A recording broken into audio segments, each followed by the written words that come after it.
అమ్మ నమస్తే. నమస్తే. ఒక మంత్ర సాధన, ఒక మంత్ర విద్యని ఎప్పుడు వాళ్ళ వెంట పెట్టుకోకుండా యాగంలో కానీ కుండలో కానీ ఒక దాంట్లో మంత్రాన్ని బంధించి వాళ్ళు పెట్టడం జరుగుతుంది. మీరు చేసే యాగశాలలో అలాంటి ఎప్పుడైనా చేశారా? తంత్ర ప్రక్రియలు, మంత్రాలు అనేక కోట్లు, తెలియనివి తెలిసినవి. సృష్టి రహస్యాన్ని మనం ఛేదించలేం. వేదాలు అనేవి సముద్రంలో ఒక నీటి బొట్టు లాంటివే అన్నమాట. ఒక విధానం, ఫలానా పద్ధతే సైన్స్ అనేది ఇంతవరకే. ఎండింగ్ లేదుగా సైన్స్కి. సృష్టిలో రహస్యాలకి ఎండింగ్ ఉందా? డివోషన్ అనేది ఎవరికి జీవితం సరిపోదు. ఎవరికి తెలిసిన మెథడ్స్ వాళ్ళకు ఉండొచ్చు. అది కేవలం భక్తి మార్గం. వాళ్ళ గురువుల ద్వారా వాళ్ళు ఎన్నో రకాల తంత్రాలు నేర్చుకోవచ్చు. ఏదైనా వాళ్ళు ఏం చేస్తారు, శక్తిని పెంచుకోవటమే పని. సమస్య వచ్చినప్పుడు శక్తి దారపోయటమే పని. అంతకుమించి ఏది జరగ సృష్టిలో. శక్తిని పెంచుకోవడం, శక్తిని దారపోయటం. సమస్యని క్లియర్ చేయాలంటే, లేదా శిష్యుల్ని తయారు చేసి సమాజానికి ఇవ్వాలంటే శక్తిని దారపోయటం. రామకృష్ణ పరమహంస వివేకానందకి శక్తి అంతా దారబోసారు సృష్టిని ముందుకు నడిపించడానికి. అంతే, శక్తి పొందడం, శక్తికి దారపోయటం తప్ప. అవి రెండు జరగటానికి కొన్ని కోట్ల తంత్రాలు ఉండొచ్చు. వాళ్ళ గురు పరంపరను అనుసరించి ఇదే కరెక్టు, ఇదే రాంగు, ఇదే చెయ్యాలి.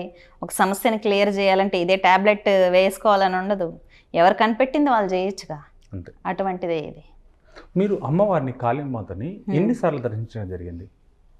నాకు 16 సంవత్సరాలు ఉన్నప్పుడు ఒక్కసారి, నాకు 20 years ఉన్నప్పుడు జపంలో కూర్చున్నప్పుడు కొన్ని క్షణాలు కళ్ళు తెరవాలి అనే ప్రేరణ కలిగింది. తెరిచినప్పుడు శరీరం అంతా పచ్చగా ఏలియన్ లాగా ఇక్కడి నుంచి ఇక్కడ వరకు ఉంది. కళ్ళు పెద్ద పెద్ద కళ్ళు, శరీరం అంతా పచ్చగా, పెద్ద బొట్టు పెట్టుకొని, జుట్టు విరబోసుకొని ఇలా చూసింది. కొన్ని క్షణాలు చూసినప్పుడు నా గుండెలు ఎదిరిపోయాయి అనమాట. అంటే నేను ఆ ఉగ్రస్వరూపాన్ని తట్టుకోలేకపోయాను. తర్వాత నాకు నా పరిస్థితి చూసి ఆ దృశ్యం 4-5 సెకండ్ల మించి కొండలేదు, అదృశ్యం అయిపోయింది. ఎందుకంటే నేను చూసి తట్టుకోలేకపోతున్నాను. అంటే నా ప్రాణాన్ని నేను వదిలేస్తానేమో అనే స్టేట్కి వచ్చాను నేను. అప్పుడు అదృశ్యం అయిపోయింది. అదృశ్యం నాకు అర్థమైంది ఏంటంటే, ఒకవేళ కానీ నిజంగా దేవత ప్రత్యక్ష దర్శనం ఇస్తే మనిషి ప్రాణాలతో నిలబడ్డు, ప్రాణాలతో ఉండే శక్తి అతనికి ఉండదు. ఒకవేళ మళ్ళీ బతకాలని రాసి పెట్టుంటే అది అమ్మవారి నిర్ణయం. ఒకవేళ దేవతను దర్శనం ఇచ్చిందంటే మళ్ళీ బతికామంటే అది అమ్మవారి నిర్ణయం ఉంటేనే మళ్ళీ బతుకుతాం, లేదా అదే ఎండ్ పాయింట్. దర్శనం ఇచ్చిన రోజే ఎండ్ పాయింట్. ఇది నేను అనుభవించాను. ఈ జీవితం అనేది అమ్మవారు ఇచ్చింది. తర్వాత మళ్ళీ ఏజ్లో మీరు అమ్మవారిని దర్శించడం జరిగింది? ప్రత్యక్షంగా మాంసనేత్రాలతో 2 సార్లు దర్శించాను. ఓకే. తర్వాత వెంకటేశ్వర స్వామి ఒకసారి దర్శనం ఇచ్చారు. ఆయన ఇలా ఇచ్చారు మీకు వెంకటేశ్వర స్వామి? కరోనా సమయం అనుకుంటాను. కరోనా సమయంలో తిరుమల కొండ కింద ఉన్నాను. నేను జపం చేసుకుంటూ ఉన్నాను. నేను అనుకుంటూ ఉన్నాను మనసులో, ఇంత కరోనా వచ్చింది కదా, వెంకటేశ్వర స్వామి ఉన్నారు కదా, ఏం చేస్తూ ఉన్నారు అని చెప్పి అలా అనుకున్నాను. నిద్రపోయాను. శనివారం రథసప్తమి అనుకుంటా, రాత్రి 2 గంటలకి వెంకటేశ్వర స్వామి కొండ దిగుతూ ఉంటే కరోనాకు సంబంధించిన సూక్ష్మ క్రిములంతా నశించిపోతున్నట్టు అలాగ దర్శనం వచ్చింది. అలా దర్శనం ఇచ్చి కళ్ళు తెరిచినప్పుడు 3 నామాలు, శంఖము, చక్రము, ఎల్లో కలర్లో బగబగా నిండుతున్న ఫైర్ కనిపించింది. నేను చూడంగానే నా నోట్లో నుంచి నాకే మంత్రాలు వచ్చేస్తున్నాయి. ఆయన్ని చూడంగానే నేను స్తుతిస్తున్నాను. ఓం నమో నారాయణాయ, ఓం నమో నారాయణాయ అంటూ నేను స్తుతిస్తున్నాను అన్నమాట. పక్కన లక్ష్మీదేవిని వెతుకుతున్నాను. వెంకటేశ్వర స్వామి ఒక్కరే దర్శనం ఇచ్చారు, లక్ష్మీదేవి ఎక్కడా అని చెప్పి వెతుకుతుంటే ఆయన నువ్వే లక్ష్మీవి అన్నాడు. గుండెలు జల్లుమని అనిపించి చూస్తే నార్మల్ వరల్డ్ కనిపించింది నాకు. అంటే నా మనసు అనేది చుట్టూ ఏదో ఒక ప్రపంచంలోకి వెళ్ళి అలా వెనక్కి వచ్చినట్టు. ఆ దృశ్యం జరిగిన వెంటనే నాకు 1 hour దాకా కళ్ళల్లో అలా వాటర్ కారిపోతూనే ఉన్నాయన్నమాట. కళ్ళల్లో వాటర్ వస్తున్నాయి. నేను ఎవరిని, ఎక్కడున్నాను అనే విషయం నేను మర్చిపోయాను.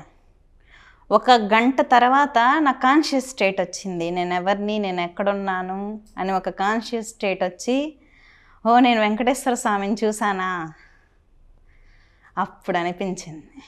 గొప్ప దర్శనం అది నా జీవితంలో. 2 సార్లు కాళికామాతని, ఒక్కసారి వెంకటేశ్వర స్వామిని. నేను అప్పుడు అనుకున్నావు, నిజంగానే వెంకటేశ్వర స్వామి తిరుమలలో ఉన్నారు, ఆయన నిజంగానే కూర్చొని ఉన్నారు, అందరినీ చూస్తున్నారు అని. ఇప్పుడు మామూలుగా నేను చూసిన వాటిల్లో మీ మెడలో రుద్రాక్షమాల పంచముఖ రుద్రాక్ష అనుకుంటా. అవును, అవును. పంచముఖ రుద్రాక్ష మీరు వేసుకోవడానికి కారణం ఏంటి? ఇది గిఫ్ట్గా ఇచ్చింది ఒక స్వామీజీ దగ్గర నుంచి. స్వామీజీ గిఫ్ట్కి ఇచ్చారు. స్వామీజీ స్త్రీలు రుద్రాక్షమాల ధరించొద్దు అని చెప్పేసి శాస్త్రం చెప్తుంది. మరి మీరు ధరించారు ఇలా? అంటే నేను స్త్రీనా పురుషున్నా అన్న స్పృహ నాకు లేదు. నేను ఒక ఆత్మస్వరూపాన్ని అనే స్పృహలో నేను ఉన్నాను. ధరించాలనిపించింది, ధరించాను. ప్రతి వ్యక్తి అర్ధనారీశ్వర తత్వమే అన్నమాట. ప్రతి శరీరంలో ఇడా పింగళ నాడులు అనేవి ఉంటాయి. ప్రతి ఒక్క శరీరంలో స్త్రీతత్వం పురుషతత్వం అనేది ఉంటుంది.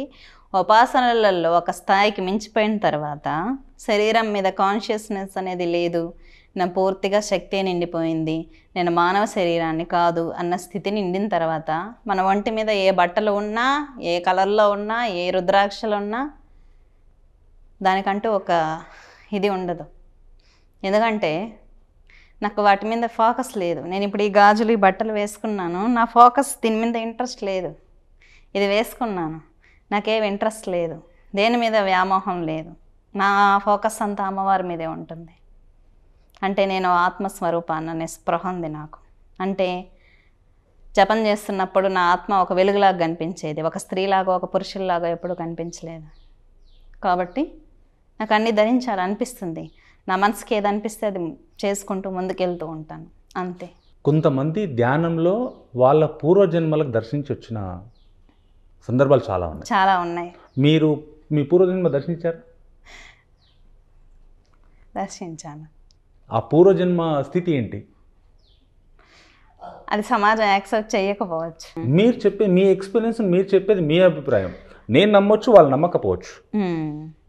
నాకు వచ్చిన ఎక్స్పీరియన్స్ల ప్రకారం నేను ఇంతకుముందు తిరుపతిలో ఉండేదాన్ని.